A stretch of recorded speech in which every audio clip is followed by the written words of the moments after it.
Thank you for clicking on the video. Welcome back to the channel. This is another review for Love Marriage Huntsville, Season 2, Episode 13, A Not So Wonderful Surprise.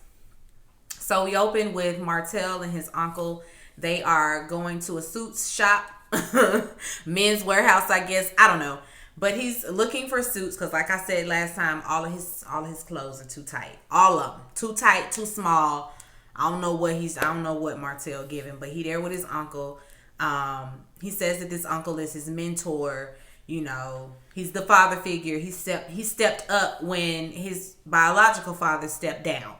And so I was thinking, this your mentor? So was he the old man under the tree telling you how to cheat, basically? You know, how to cheat better? Was that him? Or was it one of the other old mentors? Anyway, they of course talk about Melody. Oh, all of this is Melody's fault. You know, the kids involved now. You know, they're trying to balance all of that. He wants, you know, he's saying, well, what's his is hers, what's hers is his. They have that going on, and so he wants to dissolve anything, any of them businesses that they created together. He wants to dissolve them all. He wants no more ties to her. And he, you know, just paint that. He always paint that narrative that this is all Melody's fault and all of his business shortcomings, you know, are essentially her fault because she put it all out there. She, you know, is the one that told us about the infidelities and all of that. So it's all her fault. No, it's not her fault that you can't be the face of that project. It's your fault. He's gonna try to keep her away and out of that 47-acre deal, that $30 million deal. Yeah, he ain't gonna tell her about it. He's completely gonna keep that under wraps and keep it all to himself so that he can keep all that money to himself. He ain't slick. Jaylin and Maurice, they are at the office space, and Jaylin in there measuring out where his, you know, this is my desk. I'm gonna put the desk over here. I'm gonna put the printer over there. I'm gonna put a little mirror over there. I'm gonna put my Q. I'm gonna put my Omega Sci-Fi stuff up there on the wall. He getting it all ready. I think he a Q. He a Q, right? Don't get me to lying. He might be a whole Sigma. No, but I think he's Omega. I think so. I can't, if I remember correctly. That, you know, he and Marceau are frat brothers. Maurice is basically, make a long story short, because this scene was drawn out. But to make a long story short, they sit there and talk about Jaylin's future. Jaylin is working, I don't know, let's say Dillard's. And Jaylin likes he likes his job. He likes his 9 to 5. He's cool with it. He does want to, you know, get into real estate. I don't know if he wants to be a realtor. I don't know what he wants to do. Maybe flip houses. I don't know. That's what he wanted to do with his mom, which is flip houses, because she is in real estate. You know, he's like, you set me up, you know, to shadow Marceau. Like, what's up with your brother, man? But Maurice is like, I mean, Marceau ain't gonna chase you down. You know, like, if you want it, you need to see how you can get with him, you know, shadow him and get around him and, you know, be a whole mentee. You got to do your part as the mentee. Jaylin ain't with that. He wants somebody to hold his hand and lead him and walk with him, you know, through the whole thing. Maurice also feels like, you know, it's fine that you work, but you should at least be working in the field that you are trying to get in. Like, you need to find you an entry-level position to get into. That's easier said than done. Like, it bothers me when people just are like, go get a job. Okay. In a pandemic. Okay, I'm going to go do that. People really forget what it's like to sit down and fill out applications and get those rejections, not hear nothing, go on interview after interview after interview, all jobs in your field, and they don't give it to you. Why? Because you don't have experience. I don't get that. I don't get that. I need experience, you know, in a position that's in my field, but you're not gonna give me the experience that I need. Like that don't make sense. Which is why I can't with the whole job hunting thing, filling out application thing. This is why this YouTube stuff has to work. It has to create income. Because if not this, I don't know, guys, because I can't get back in the rat race is what I'm saying. I can't do it. And that's where Jaylin is. However, Jaylin, you could at least go get you a little job at Keller Williams, D.R. Horton, whoever. You could go do that. You could, he has an opportunity to work with Martell. So you got it. It should be easier for him than it is for little old me. He also doesn't have outside things to concern himself with. So you really could put all your time and energy into doing that. He could be working on himself, what he's trying to do for himself, as well as getting his foot in the door somewhere else. He want money and he want it right now. He ain't trying to go look for another job. He ain't trying to do none of that.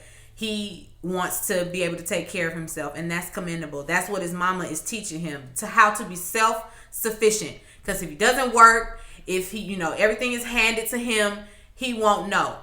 And he gonna definitely be, be in for a rude awakening when, shit hit the fan or something like that. You gotta be self-sufficient. You need to at least know how to work a job, have some work ethic, because that's what it's about. Work ethic. It's about, you gotta be up for a job at a certain time, you gotta do that. College teaches you that, but if you don't have that, then working a job is what teaches you time management and that sort of thing. So, Maurice, let that man be. Let that man's mama do what she doing, because Kimmie's doing a great job and Kimmie know what she doing. Maurice is really trying to pull that man from his job, from his steady income, and it's just no, don't do that. Don't do that.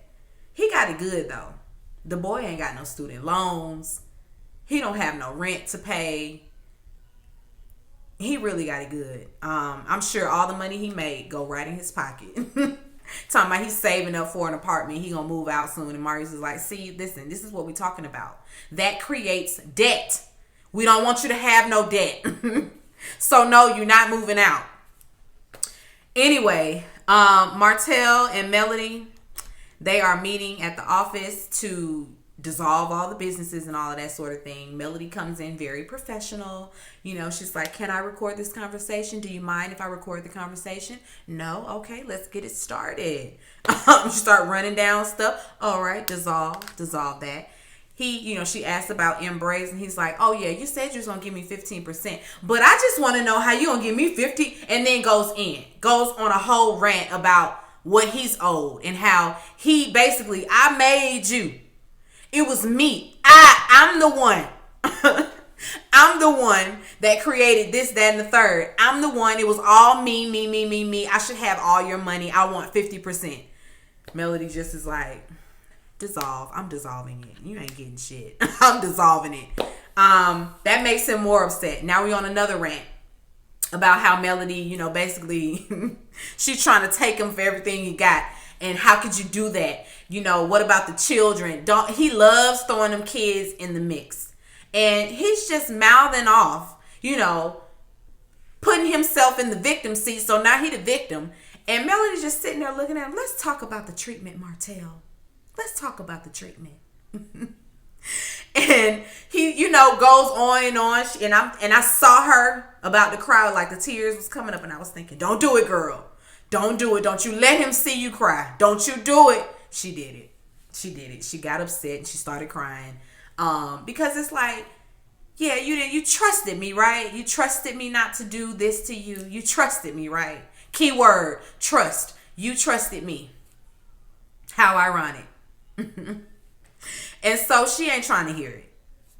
whatever, Martell, whatever. You know, he starts on that you cheated. He always doing that bull, and sis wasn't trying to hear none of that. She has had enough of him playing victim, and she just gets up and leaves. This nigga, he follows her outside.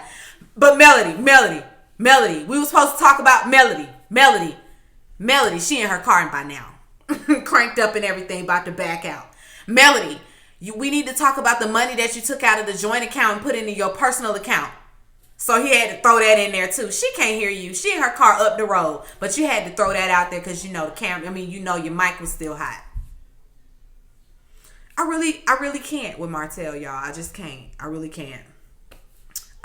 Anyway, Tasha, she drops by Tisha. Who is Tasha? Tasha over there on Power. Tisha, she drops by Destiny's beauty supply store. Destiny got the baby in tow, and I'm like, well, where is LeBerry? Because the baby don't need to be down to the workplace. And this baby is the most handsome baby ever. He was so cute. Like, he just chocolatey. He just was adorable. And he even gave us a smile. Well, he gave Tisha a smile. But still, it melted my heart. It was like, oh, the little babies, I want one. And then I realized, then I hear Bop jumping around and flipping upstairs. And I completely come out of that. It's like, oh, that was short-lived. Because this is the stage we in now. We're not trying to backtrack. We're not trying to backtrack. But he's a very, very, very cute baby. Like, his countenance just seems like he's just so sweet. But anyway, Tisha invites Destiny to be on the podcast, on the Mommy Business podcast. So she invites her to do that. And she's like, Kimmie, I want to invite Kimmie as well. So Kimmie's going to be there. I don't know about you guys. Destiny, she's trying to paint the picture like Kimmie is the one with the problem. No, you the one had an issue with Kimmie's comment. Kimmie saying, I don't know much about Destiny and LeBerry, but I know her husband makes good chicken. That offended you. You was pressed about it all season. And now all of a sudden you trying to make it seem like it's Kimmie that's holding the grudge. Okay, girl. Destiny brings up Melody. You know, she asked her, has she spoken to Melody? And Tisha's like, me and Melody don't talk. Like, I don't talk to her. And you know that girl. Asking me about that girl. But she said, you know, that they don't talk. The disconnect comes where, because Melody, you know, is out there saying that Tisha copied her logo. The logos are very similar. But I feel like maybe it was like a generic template. You know, they probably went to the same place or something like that. And it's like, we got this template. And she's like, okay, I'll use that one. It's kind of, it's similar, but oh well, you know. That's petty and so stupid and childish, but that's Tisha. She's very passive aggressive. Very. So yeah, they're gonna do the podcast, whatever. Then we see Tisha and Marceau. They are meeting with Marceau's uncle. I think he said Uncle Michael. Anyway, he's an architect. And, you know, he's going to help them with Scott Manor. And so they're talking about their estate. And Tisha, you know, she want to put a play area here. And Marceau don't think it's necessary. And she's like, you don't never be home with these kids. Don't be telling me what the kids need. That's one thing Marceau needs. He need to fall back. Fall back when it comes to the details of the house. And I feel like that's most men. Stay in your lane. Stay in your lane and let us do what we do. Okay? Unless wifey is, you know, she's not someone that, you know, can design, you know, a room, or she might not have the eye for that. But if you know she got the eye for that, let her do what she do. And you just relax and cut the check, Marceau. You trying to worry about where the kids gonna play. Don't worry about that. They do need that. They do need a play area. Or else they gonna be in the house with the mess. And so let Tisha design what she gonna design, Marceau. And they was really up there going back and forth about it. And Uncle Michael just standing there like, listen, do you want the closet or not? Do you want the playroom or not? I'm trying to draw it on the blueprint. And y'all going back and forth about a playground. Anyway, Chris, Martell's broker, walks in. He wants to talk to Marceau, so they step outside, and Chris basically offers Marceau the $30 million deal, tells him that it's, on the table. Martell knows that, he came to him, so because I think that they want to work together, but Martell knows it's not like Chris went behind his back. Marceau, of course, he's like, I'll think about it, I can give you a call. And he goes on about his business. When he goes back inside and tells Tisha, what the conversation was about, Tisha, of course, shuts it down right away because it's Martell and because it's the 45 acres, the whole comeback group stuff. And Marcel's like, okay, cool. We'll just throw away $30 million. Fine by me. And she's like, okay. She took it literally. He's like, nah, girl, I'm joking. These is just jokes. I'm going to just do it myself. Don't worry about it. You're not on board. That's cool. Uncle Michael standing there, he chimes in and he says the same thing Marceau says, but I guess differently, and so Tisha's able to receive it, and so she's on board now. Anyway, now we at Jaylin's party. Kimmie, we see that she did invite Martell to the party. We see that she sat down with Melody and, let her know that Martell may or may not be there. He's invited. She's cool. Destiny gets there first, and she's without LeBerick. So I guess maybe LeBerick was on baby duty this day. But he ain't there at the party. Then we see Melody and her titties, and they come pushing through. I mean, Melody got on a whole bra. She got on a whole bra at the graduation party. Girl, this is a graduation party. It's family here. This was not the scene for the bra. She could have done the shorts because the shorts were cute. She had a little skirt, skirt in the front, shorts in the back, and a blazer. That would have been fine. She should have had a shirt underneath or some type of something underneath. Bodysuit maybe, I don't know, but the bra, nah. No, but you know how it is. She got her, she's on her revenge body, revenge look type of thing. She knew Martell was gonna be in the place, and so she had to, her titties had to pop through. Okay, they had to pop out, and I ain't mad at it. Marceau was looking too, talking about some, you glowing. You got a glow. I bet she glowing, Marceau. I bet. She giving freakum dress. She got her freakum dress, her freakum bra on. Tisha brings up the podcast, and she asked Kimmie about being on and all of that, and then she's like, we're gonna have another young lady who's a new mom, and she kind of describes her like the lady ain't sitting right there, and so Destiny is like, that would be me. And speaking of the podcast, maybe we should have all the mommies on the panel. Melody should be on it too. So she's trying to plug her friend. And Tisha's like, how you gonna just invite somebody to my podcast? Girl, you invited and you over here bringing plus ones trying to invite somebody. You're invited. You just show up and do what you're supposed to do. Don't worry about who's on the invite list, Destiny. Melody is, paying it dust because Tisha's just like, I mean, listen, I have tried with this girl. Like, we have tried this before, and I'm just going to leave that and her alone. I don't think that Melody is interested in being on my podcast. And, of course, Melody is not. She will not be on the podcast again. It was funny because while they were eating, because they waiting on Jaylin to get there, but while they were eating, Melody asked Kimmie about her speech. When you gonna do your little speech? No, Kimmie was like, when do you plan on leaving? Or you don't leave yet because I want to do a little speech thing. And Melody was like, soon, girl, soon. Kimmie was like, I know that's right. Soon, getting more sooner and sooner. Listen, we all need a friend that don't care about you dipping out their stuff.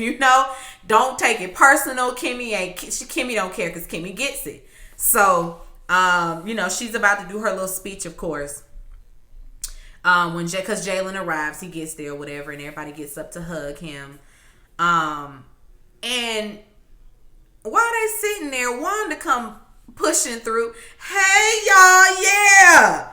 Hey y'all, surprise, surprise. Kimmie like, you damn right it's a surprise. So I see Tisha invited you because I didn't. And she just lets it roll off her back or whatever. Kimmie gives her speech. She's celebrating both Maurice and Jaylin for graduating. She's proud of the men in her house. Martell show up in the middle of Maurice, giving a speech. Maurice got to say something too. He's speaking, about generational wealth and buying the block. You know how Maurice is. And so in the middle of it, Martell come tiptoeing through. Hey guys, I'm sorry I'm late. Hey everybody. Melody was looking like, well, that's my cue. It's my cue to leave. It's my cue to get on up out of here. I'm gonna see y'all later. Y'all have a good evening. Congratulations to the two of you. I'm out. And when she gets up to leave, she can't even get out the door good because Wanda's on her heels. Wait, Melody, I want to talk to you. Let me talk to you. Woman to woman, I just want to let you know that you deserve better. You can do better. Keep your head up. I know what you're going through. And before Melody can get anything out, here come Martell. Well, you can talk. What about talking about my kids? And he come running up on Miss Wanda. Running up in her face like she was a dude in the street. And I'm just thinking, wait a minute, no. We just don't run up on people's mama like that. Now, that's not what we doing, right, Martell? That's giving, I put my hands on women. That's what that's giving. And Marceau, where your antennas? Because he running up on your mother-in-law.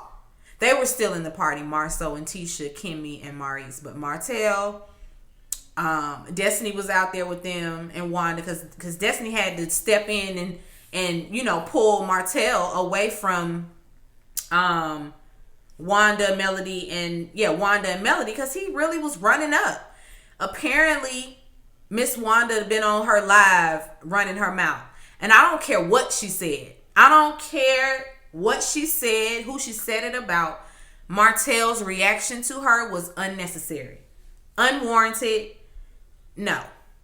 We ain't running up on people's mamas just because they, mouthing off on the internet. Like there was another way he could have went about checking her or confronting her. Had they been, still sitting at the table and it came up in conversation, that's one thing. But you purposely got up out your seat and saw that she was going after Melody. And so you took that as an opportunity to go run up on her. No, Martell. No, you don't get no cool points for that mess right there. They get them broke apart. Melody is able to get to her car. Cause she's just, can I just get to my car? So she's out of there. Back at the table, Tisha is trying to check Kimmie for Kimmie's comment. She's trying to tell her that she was rude for, basically saying that her mama wasn't invited. It's like, but your mama wasn't invited. It was rude for me to say that, but it wasn't rude for her to come. It wasn't rude for you to invite someone to my child's party without telling me. That's not rude, but it was rude for me to say, oh, I see you were invited because I didn't do the inviting. She's like, listen, Wanda shouldn't be here. Wanda should not be here. That's just that. It is what it is. They hear the commotion outside. Tisha does. She hear her mama. And so they all get up to go and see what's going on. And when they get out there, Tisha, first thing out her mouth is, Mama, stop running after her. Don't be running after Melody. She ain't your daughter. Girl, you are so jelly. You are so jelly. And I don't understand why. I don't understand why. She got wild hair up her ass for Melody. That Tisha, that is. It ends there. But we can always count on Wanda to get the mess going, and got the mess going. She did. Her and Martell, that is. Martell on some mess too this season. But that was it, guys. It didn't really give much until the end. I don't know. I didn't see the previews for next week, but I'm sure we're gonna be, dealing with Wanda some more, and the aftermath of all of that.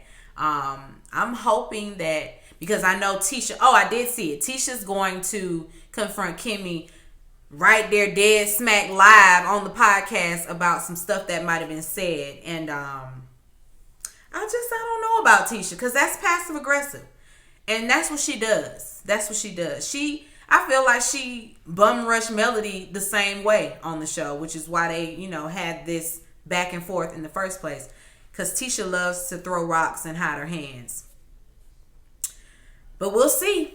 That's it, guys. Be sure to rate, comment, and subscribe to the channel. It's Call Me Busby, and I'll chat with you later. Peace and light.